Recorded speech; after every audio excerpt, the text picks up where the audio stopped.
I'm Lady T506. Welcome to my channel.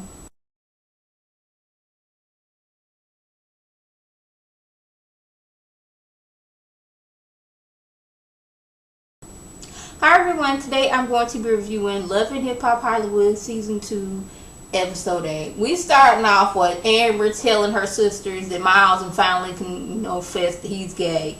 And the sisters' reaction was like over dramatic. It's like, oh my goodness, for real? How could he? But we have been hearing things since like high school, but you said it wasn't true, so we kind of believed you. And then when good doggone well, one of the sisters almost implied it the other day, talking about something, you might want to, get together with him and figure out what's going on because he lying to you. And she's like, yes. And I think he is with his friend Milan. So she calls Miles up on the phone, and it kind of went sort of like this. Miles, this is Amber. Yes, I want to know what is going on with you and Milan. Are y'all together? What do you mean you have been together? Like you guys are together as a couple? If you don't tell me, I will go and ask Milan so I can get this together. That's kind of how this scene went. It was like she knew her lines, but she couldn't get it out fluidly, so it sounded like an actual conversation would go about. Like this whole scene between her sisters, and Miles on the phone, it was very staged. It was almost like she was reading from a cue card, because at one point she couldn't get her lines to seem as fluid as possible. The sister was like, oh my goodness, for real? Clutching pearls, this is how it's going. Miles is gay. See, I kind of sort of knew about this since high school because they've been talking about it. That's how this kind of whole scene went on, and I was like, okay, this is what you're giving us. So Tierra Marie, after months of being all up in Ray J and Princess's business, finally realizes it ain't got nothing to do with me. See, that's their business. That ain't got nothing to do with me, even though she's been weaving and weaving all up in their business, trying to break them up, being scandalous and all this other stuff. She realizes, that ain't got nothing to do with me. And she decides that, hey, I want to give me a little liposuction since Princess done already called me fat. I got all these skinny girls as my friend. I need to lose some weight. Yes, I could go to the gym, but I would rather get this quick fix. Now, with liposuction, it's going to take a while because you still going to be a little swollen up. And you're going to be sore. Yes, you can go to the gym, start eating healthy. But why should she have to do that when she can just go to the doctor right quick, get her some liposuction and be done with it? I'm glad she, actually admitted that she's getting liposuction, because there's some of these girls out here that's getting plastic surgery and they're going to try to make us believe this is how naturally their body is. But hey, she's like, I can't be having people out here calling me fat. I can't be around here with all these skinny friends walking around like they don't gain any kind of weight. They can eat whatever. I even look at a cookie and I gain 15 pounds. No, ma'am, I'm finna get all this sucked out and get my skinny back on. So we got Hazel Lee in bed because she was out living it up in Dubai and was on ATV and fell off and broken nose, mashed it up real good, had a concussion. The doctor told her, hey, boo, you need to get back to America and get back quick. You want to get this fixed. She was on the plane for 16 hours in pain, broken nose, concussion. And now, she got this situation with her nose. And Miles was thinking like I was thinking. Like, girl, I thought you went and got you a nose job. This is where my thinking came from, because there was no other visible marks on her face. Yeah, her eyes was kind of blackened. But that happens when you get a nose job. I don't know what it is, like all that, whatever they do during a nose job. Your eye, you tend to get black eyes. There was no other marks on her face. It wasn't a scratch, a scrape. Like, the only part on her body that got hurt was her nose. She had no scraped elbow, no broken pinky, a chipped nail. It was just the nose region, which made me think, and Miles too, like, girl, I thought you went over there and had some surgery. And she's crying because she's like, this is where I make my money at. When she goes to the doctor to get, get her bandages off, she's crying because she's like, I got this scar on my nose, and my situation is looking kind of messed up right now. Like, what am I gonna do? And she hurt right now, but I don't don't want to say she had a nose job, but it kind of looked that way. She did say, well, I was going to get one, but, you know, I didn't. But, you know, now I end up having to get a nose job. That's what I got. So Monice's mama sits down with Rich Dollars because she's fed up. She's like, my child out here doing everything but taking care of her child. So she sits, you know, Rich Dollars down and let him know that, you know, my daughter, she ain't no good mama. You know, she ain't taking care of her child like she's supposed to. The reason why she lost custody of her child because FIZZ came up to pick up the little boy.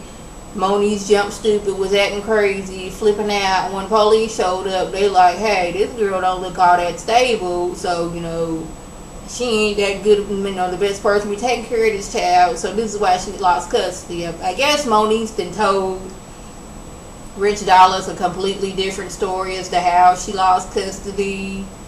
And he's like, he don't know what to believe. But, like, at first I was like, why are you all up in your daughter's business? And I was like, you know, I understand where she's coming from because, you know, my child ain't taking care of her child. She out doing everything and everything when she need to be at home taking care of her child. FIZZ, she done already skipped 3 weekends where she's supposed to be with the child. I guess he has a child during the week and she's supposed to get him on weekends. Well, she didn't already skip 3 weekends where she was supposed to be with the child. And then Monice's mom, she meets up with FIZZ and she was like, you know what, you need to take her to custody, take her to court so you can put her on child support so she can help you out with this child because she's not doing anything. I love my grandson and my daughter is being wrong. And FIZZ like, we need to be supporting her when she's up and when she's down. But Monice's mom was looking at this like, I support my daughter, but you know, this is tough love right here. She needs to be more focused on her child and not out here making hot dildos and doing her music and following around his dolls. She needs to be more focused on her son. And FIZZ is breaking down like, you know, you're supposed to be supporting her. Then he goes to see her. She's like in a recording, she wasn't in a recording studio, but she like singing a song. He's like, you know, she ain't had no time for her working, you know, being with our son, but here she is, you know, practicing her song. And he goes to tell her, he's like, you know, she's up there like, nobody cares for me. It's like, we care for you, but you need to be caring about your child. You got time to be up here practicing, but you ain't had time to see our child. He's like, yo, you know what? Your mama came to me and told me that I need to put you on child support. And she's mad. It's like, why is my mom going behind my back and speaking to FIZZ? Because she know you in the wrong. And it's bad when your mama tell you wrong and your mama trying to get get you to pay child support for a child that you ain't trying to take care of. And she's going on crying, and FIZZ is like, you know, I'm here for you. We need to go to therapy. That's what we need to do. But I don't want to have to go to court because that's when it's going to get ugly. And that's not what he wants. And I don't know why Moniece, she is out doing any and everything but taking care of her child. She out getting fights with folks. She's out there all up on a rich trying to get him to move in with her. She's out there making music, but she ain't out there trying to be a mama. So Teddy Riley, he goes to talk to his daughter Nia, like, because about the situation that's going on with her, SOULJA Boy, and Nas. And I guess he heard it through the grapevine. SOULJA Boy been out there doing what he's been doing since the beginning, which is treating her all kinds of wrong. And she tried to play the situation off like, man, that little situation with Nas, that wasn't anything. I'm in love with SOULJA Boy. He loves my daughter. I love him. It's not anything like that. And she's like, Teddy ain't got no room to talk because, you know, when he was hot back in the day, he was off doing his thing. See, man, this is a lesson to you. When you out there doing your thing, being with all these different women, remember how it feels if you have a daughter and some man is treating her that way. Because now this is Teddy, he's getting it back at him because, like, he got his daughter who was in love with this man. Well, I'm gonna call him a boy because he ain't acting like no man.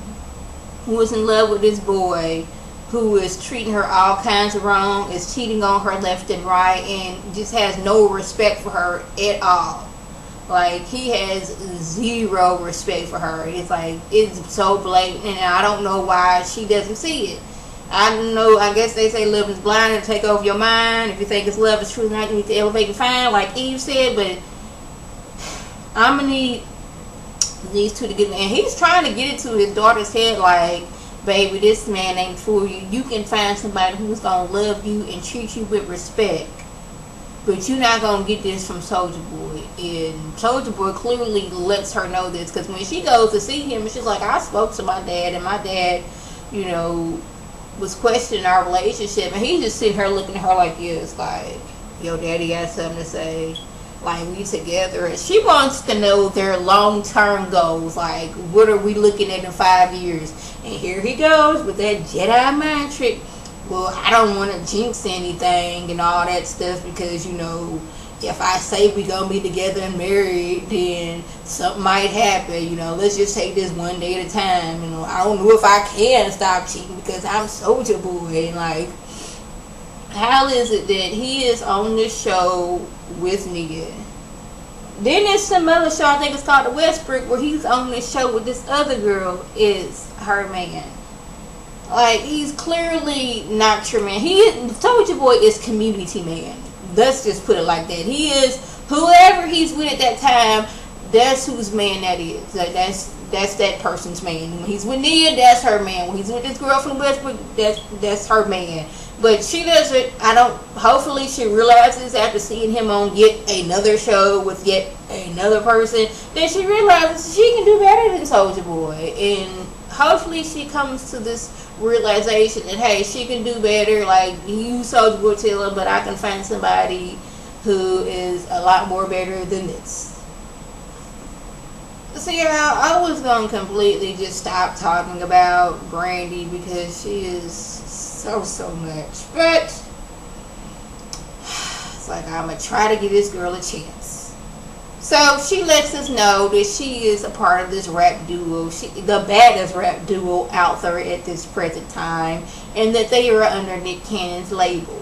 And she also lets us know that she can be quite of a diva and quite unprofessional. She's been known to cuss out and get into fights with producers. She's been known to walk off video shoots in photography suits because things aren't perfect. Yeah, she is. I haven't heard any of her music, but she is getting us, like, I've been in this game since I could talk. I'm up there with Whitney Houston, Beyonce, Pat. I'm up there with the greatest, but she's not. We have her in the studio, and being that she's one of the baddest rappers out there with this group, she's in the studio and she's not getting her, her rhyme ain't right. She's mad because her husband is not encouraging her and giving her props. Meanwhile, the other part of her duo gets on there and hits it at the park, and her husband is like, yes, that's how you do it. Now she's mad because she can't get that kind of encouragement.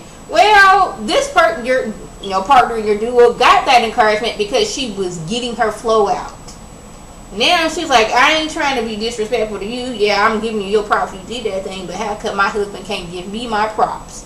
It's like, see, that's why her and her husband shouldn't work together, because this situation, they can't even, get along as married people. So how y'all gonna get along working knowing she crazy like this? So at the very, very end, we have Amber meeting up with Maligned at the studio, because he needs to get some things off his chest. She needs to know some things. I need to know some things, like, why does he have on fur with a shirt? Now, get me together if this was not a shirt, but I seen fur, I seen short sleeve, which led me to believe that he has fur on his shirt. Faux collar. Now, I know they have fur lining, around the rim of your hood of a coat. I didn't know they did that with sweaters, or with a shirt, I mean. I'm guessing it's spring, summer. This is Los Angeles, so it's not getting cold, so you don't need any fur that would keep you warm. So I need to know, is this a style that I don't know about, where they have fur around your collar? Or is this his style? He's trying to make it so everybody else will like the style. I'm not understanding some things. I need somebody to help me understand why he has that like lining of fur on his shirt.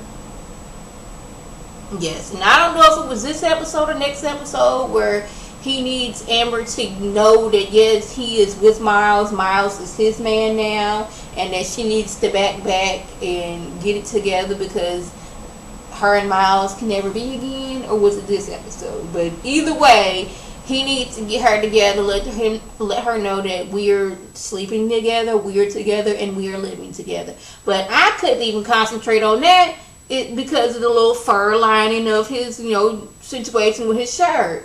Like, that was just totally throwing me off. So, yeah, that was the suggestion went on. If I left anything out, by all means, leave a comment or a video response. And like always, I want to thank my subscribers and the people who watch my videos. I want you to like this video, comment, and subscribe. And share this video with your friends on Facebook, Twitter, Instagram, and here on YouTube. This is Lady T signing off.